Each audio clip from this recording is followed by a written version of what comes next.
Guys, is ano, igit-igit sa pressure. Malakas daw yung pressure ng hose. Doon ngayon sa budiga uno. Nagwawasing si ano. Palitan ko yan maya-maya. Kukuha lang ako ng ano. Bali yung tangtab nito. Tulak lang namin. Tulo! Hilahin mo muna kung punta doon niya hose. Grabe dumi guys, putik talaga to. Yan. Mamaya ako hawak nyan.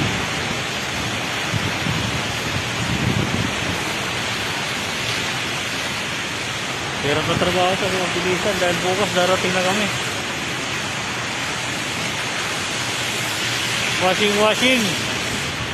Pero tangtap lang naman ang wawasingan nito. Cargo hold number 1. Kapal. Sabi ni Kamote, manipis lang daw. Alam, grabe yung kapal.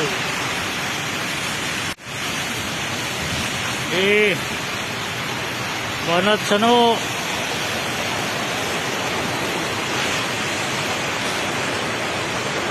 Ganyan guys, oh. Grabe yung putik. Malamig pa. Ayan yung pag-washing.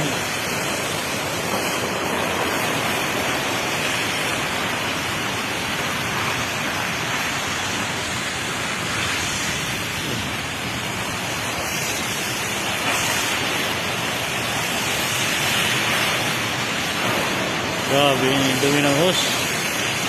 Grabe yung puwit natin ito. Pati itlog nito, dumi. Iipitin mo man sa ano mo yung hose, ganyan o.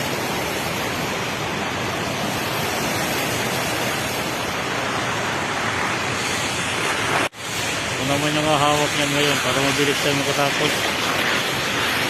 Narugi pa kasi sila, Roxy. Kaya nagwahawak niyan. Sige na, akit bro?